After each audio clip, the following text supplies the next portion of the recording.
Сәлем достар, бүгінгі біздің видео Kaspi Pay приложениясы арқылы ИП-ның өз-өзі үшін төлейтін пенсионка, соцотчисление, медстраховка, ОПВР сияқты әлеуметтік төлемдерді төлеу тақырыбына арналады. Енді сіздер міндетті аударымдарды төлеу үшін Kaspi Pay-ға кіресіздер. Kaspi Pay-дің ішінде налоги деген бөлімге өтесіздер. Налогидің ішінде за себя как ИП деп тұр. Соны басасыздар. Яғни ИП өз-өзі үшін төлейтін төлемдер деген сөз. Бұл жерде сіздерде до 25 числа каждого месяца дейді. Яғни 25-не дейін төлеу керек деп қысқаша сізге мына жерде инструкция сияқты, подсказка сияқты Kaspi жасап қойған, өте ыңғайлы. Соны бір өздеріңіз оқып шықсаңыздар болады. Ал біз бұл жерде төлеу үшін астында оплатить налоги за себя как ИП дегенді басамыз. Бұл жерде сіздерде режимдарыңыз тұрады. Упрощенный режим, немесе общеустановленный режим, розничный налог болуы мүмкін. Осы жерден өзіңіздің режиміңізді ауыстырсаңыз болады.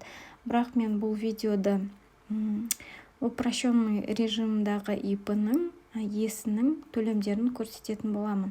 Период оплаты. Бұл жерде біз қаңтар айына, биылғы жылдың мысалымен көрсетеміз, яғни 2024 жылдың қаңтар айына төлеу. Бірінші жылымызды таңдаймыз, 2024 январь дейміз. Міне сіздерде уведомление шықты. Бірінші қаңтардан бастап ИП жаңадан налог түрін төлеу керек дейді. Яғни бізде ол ОПВР бізде 2024 жылдан бастап енгізілді. Обязательный пенсионный взносы работодателя. Енді астында применитель льготы дегенге сіз ИП өзіңіз үшін төлеп жатқандықтан бұл жерде галочка қоймайсыз. Сразу астында обязательный пенсионный взносы. Бұл жерде сіздерде астында подсказка бар. Kaspi Pay-дің бір жақсы сіздерге бүкіл сумма қанша теңгеден төлеу керек. Барлығын сіздерге анық көрсетіп, оңайлатып берген.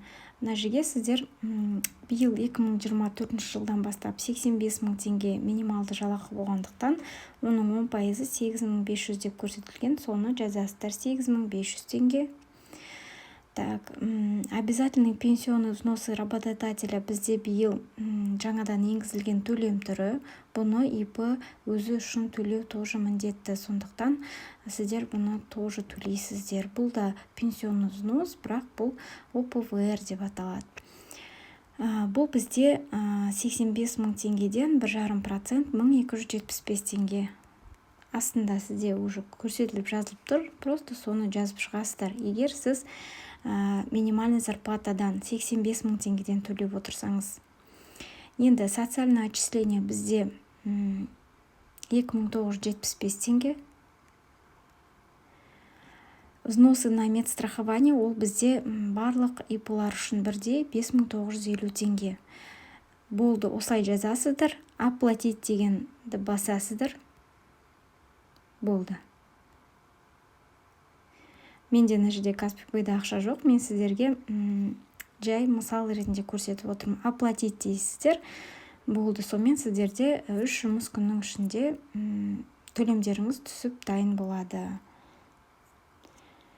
Видеоны қарағандарыңызға рахмет. Сау болыңыздар. Каналға жазылып қойыңыздар.